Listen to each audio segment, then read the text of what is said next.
têm vindo desde a segunda-feira conosco sabem o que nós tratamos aqui, a nossa linha, né? A ideia inicial era fazer uma definição do que é ser um cristão e automaticamente a gente vai para a igreja. E agora que a igreja está reunida, o que fazer? Né? Essa é uma pergunta que tem guiado muitas mentes por aí fora e a maioria delas não sabe o que fazer. E é por isso que a gente tem aqueles exemplos de igreja absurdas por aí fora. Né? Então a nossa luta aqui, o objetivo desses encontros é fazer a gente pensar no assunto. Então temos vindo a tratar dessas coisas. Na última palestra de ontem, nós tratamos sobre aqueles 5 pontos da adoração corporativa, 5 características, né, que deveriam marcar uma adoração corporativa no sentido de corpo e não de empresa. É interessante falar isso porque tem muitas igrejas que têm tratado de fato como uma empresa. Né? Tem até uma historinha engraçada, não é triste, mas é engraçada, de um homem que chega na igreja e fala: olha, eu estou com um problema e tal. Aí alguém que atende, aí tem a pessoa do departamento de recepção. Então o departamento de recepção vai lá e alguém vai lá e diz assim: aí, mas qual é o problema? Qual área? É na área do matrimônio. Então peraí que nós vamos chamar a pessoa que é líder do departamento de matrimônio. A pessoa vai lá e conversa com ela mas em qual área específica? Criação de filhos? Então eu espero que nós vamos chamar a pessoa que é representante dessa ala e tal. Quer dizer, uma empresa, né, departamentalizada, aquela questão dos números, né, vamos ver, olha, temos a meta a atingir ano que vem, não sei quanto por cento, quer dizer, isso aqui em Portugal vai dar na água, né? Essa é a influência americana que vai para o Brasil e faz aquela confusão. Eu não sei se os irmãos sabem, aqui temos alguns brasileiros. O Brasil tem crescido o seu número de igrejas evangélicas. Hoje estima-se que há no Brasil 35% da população é considerada evangélica. Irmãos, 35% de uma população de 200 milhões de habitantes é muita gente. É muita gente. Então a gente vê, uau, o evangelho do Brasil está crescendo. Não. Então como é que pode ter 35% de população que se diz evangélica, numa população gigante como aquela, o país é continental, e a igreja não fazia diferença? Você vê, agora mesmo nós estamos passando por um processo de retirada de um presidente por conta de corrupção. E há uma bancada evangélica dentro da Assembleia dos Deputados e são considerados, são cotados entre os piores corruptos. A maioria da bancada evangélica no Congresso Brasileiro, a maioria, mais de 50% dos deputados da bancada evangélica está envolvida em escândalo de corrupção. Isso é do caso do pastor Fanini, já que pastor Fanini já virou página velha, tem novidade quentinha hoje aí. É um horror. Então quando a gente olha para esse número, a gente pensa, o que aconteceu? Então a avaliação que se faz é: a igreja tem crescido na direção errada. É uma música do Miles Band, dos Estados Unidos, que diz: the church is run, a igreja está correndo a 10 mil milhas por hora na direção errada. Está desorientada. Oi? Está desorientada. Está desorientada. Por quê, irmãos? Porque deixou as escrituras de lado. E aí? Então, quando a gente se reúne, ok, o que nós devemos fazer aqui? Então, nós vimos aqueles princípios de ontem que nos ajudam a regular essa reunião. Agora, daqueles princípios, irmãos, existe um, que é o da pregação, que eu queria destacar para hoje. E aí nós vamos, que são esses 2 pontos que eu quero passar hoje rapidamente. O primeiro, pregação expositiva, e o segundo, entendimento bíblico do Evangelho das Boas Novas, tá bem? Então vamos trabalhar. Primeiro, pregação expositiva. Aliás, não, antes disso, quais são os tipos de pregação que nós temos aí nas nossas igrejas? Há vários tipos, irmãos. Há uma pregação tópica ou temática, não sei se está as duas ali. Tópica ou temática, o que é isso? É que escolhe um tema. Pode ser um tema. Irmãos, 90% das igrejas no mundo pregam nesse sistema, ok? O que é isso? O pastor, ele tem o ofício da pregação, aqui nós temos pastores presentes, e ele escolhe o tema de domingo que vem. E é uma luta, né? Porque ele passa a semana inteira naquele, ai meu Deus, o que eu vou pregar domingo? Ele tem que ter muita criatividade para não, entendeu? É desgastante, é pesado, não é fácil, né? Muitos pastores caem na armadilha E hoje em dia, então, antes não dava, né? Mas hoje em dia, muito pastor cai na armadilha de ir lá na internetzinha e falar, ó, é por aqui mesmo, né? Então a pregação tópica ou temática é essa. A pessoa escolhe um tema e aí depois que ela definiu o tema que ela vai pregar, ela vai correr atrás de textos bíblicos que ajudem a expor a ideia, o tema. Então ele vai pregar sobre contribuição, por exemplo. Aí vai lá, escolhe alguns 2 ou 3 textos e vai defender o ponto dele ali, ok? Eu não vou falar dos prejuízos desses tipos de pregação ainda não. Vamos seguir. A pregação biográfica, o que é isso? É alguém que prega sobre um determinado personagem. Então, às vezes um pastor pode pregar sobre Davi, por exemplo. Apesar de ser, nesse caso, a pregação temática, um tema, mas ele está fazendo uma biografia. Então, isso é uma pregação biográfica, temática biográfica, né? Existe a pregação textual, que analisa uma palavra. Esse aí, o cara tem que ser muito bom. O pregador John MacArthur escreveu um livro inteiro por causa de uma palavra, a palavra escravo. Nós temos no nosso catálogo, eu não trouxe aqui, mas está lá na loja online. E aí tem pastor que então ele se aventura nessa senda de pregar sobre uma palavra. Ainda assim, a palavra vai se repetir em vários textos e ele então nesse caso é uma pregação mais acadêmica, é mais um ensino do que uma pregação. Mas eu já vi alguns casos muito bem sucedidos de pastores que escolheram uma palavra e pregaram sobre aquilo. Não é fácil, esses são os métodos menos usados. Pronto, tem a pregação extemporânea. O que é isso, irmão? Extemporâneo, irmãos, é aquela coisa do improviso, né? É aquele pastor que ele fala assim, olha, eu não preparo nada, eu sou usado pelo Espírito. Quando eu chego lá, é de improviso, eu abro as escrituras e a pessoa cai, né?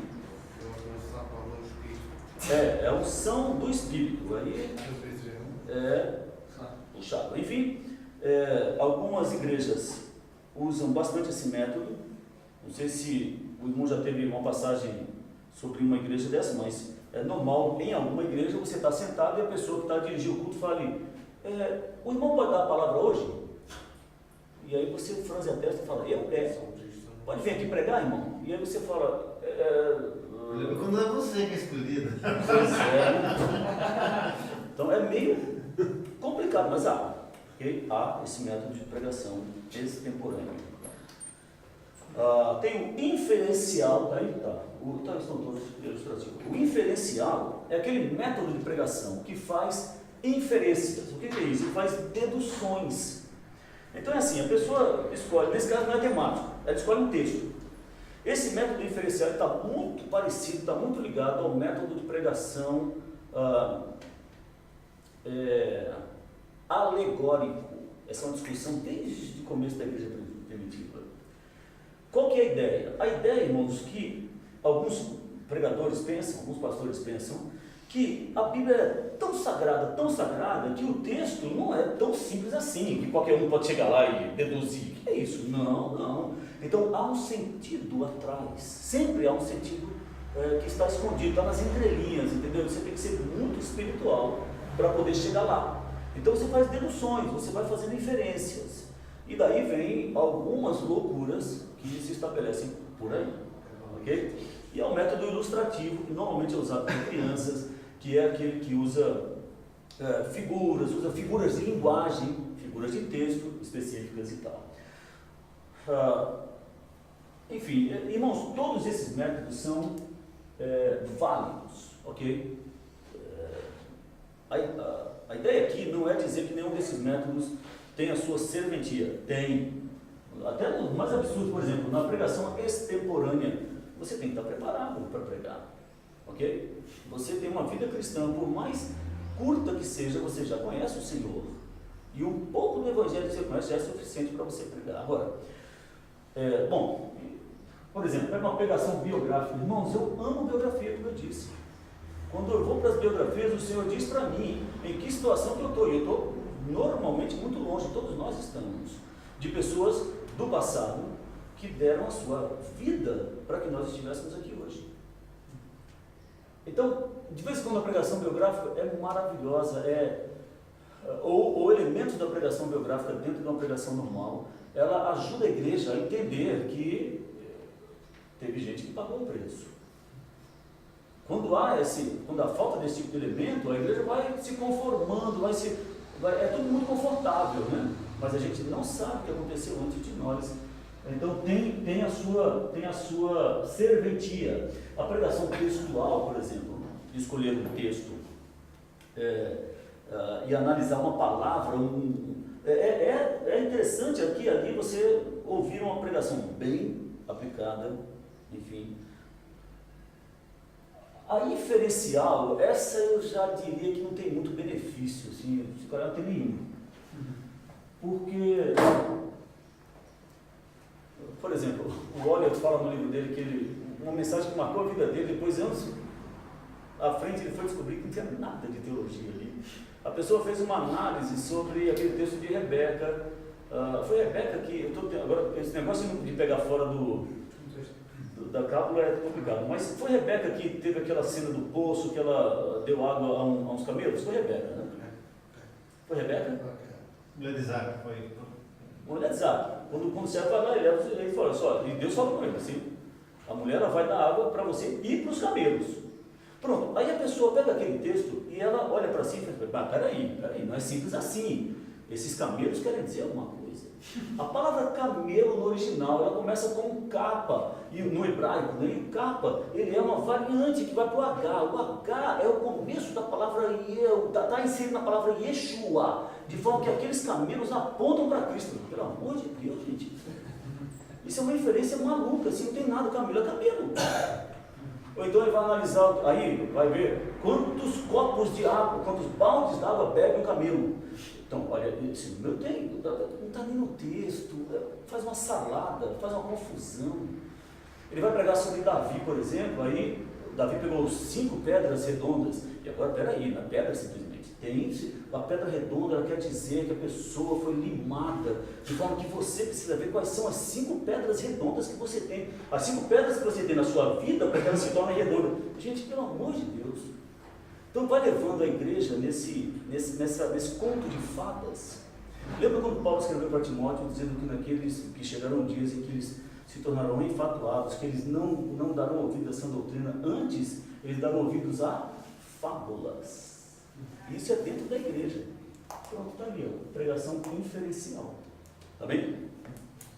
Então essas pregações, elas têm algum proveito, com exceção dessa aí. Mas, irmão, quando a gente fala de igreja, nós como membros de igreja, nós não deveríamos nos contentar com pouco.